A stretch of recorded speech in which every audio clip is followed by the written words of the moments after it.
I've been talking about sexlessness a lot lately, and I know it's a topic that has definitely pushed a lot of buttons, hot button topic for sure. And I want to comment about a comment from one woman, but it is a kind of a common motif that has been showing up in the video threads from the engagement on the videos that I have posted regarding sexlessness. And it is women who say, well, sex is gone, deal with it. Sex is for procreation, so after kids, sex is gone. That's just the way it goes. And I have to say, if that is your belief that sex is just for procreation, I have heard this a lot from women and from mostly actually men who are married to those women and then they had the kids. And after they had the kids, they were like, no more sex. Or women only wanted to have sex to get pregnant and then have the kids. And once they had the babies, sex was off the table. And men would actually say yes to having another baby just so they could have sex while this is going on. Because once that pregnancy test comes back positive, the sex is over.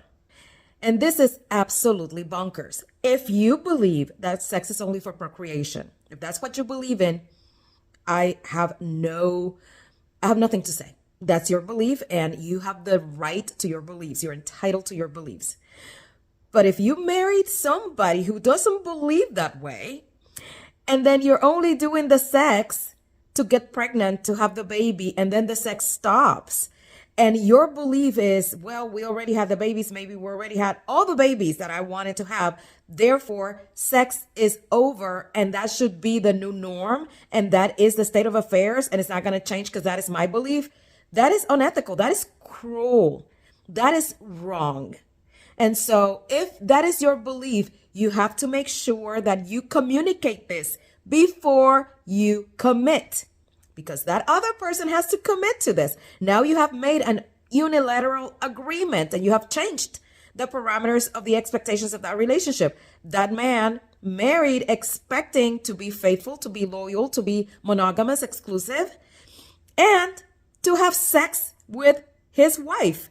And now his wife is like, okay, we're done with babies, or I'm pregnant. And so while we're not trying, we're not going to have sex again until I'm ready to have another baby. Those are things that you have to widely and carefully and exhaustively discuss before you sign the paperwork to get married. So if that is your belief, again, nothing to say. I don't think there's anything wrong with that belief. But you cannot drag somebody else who doesn't believe like you into this and then say, that's just the way it goes. So women, do better.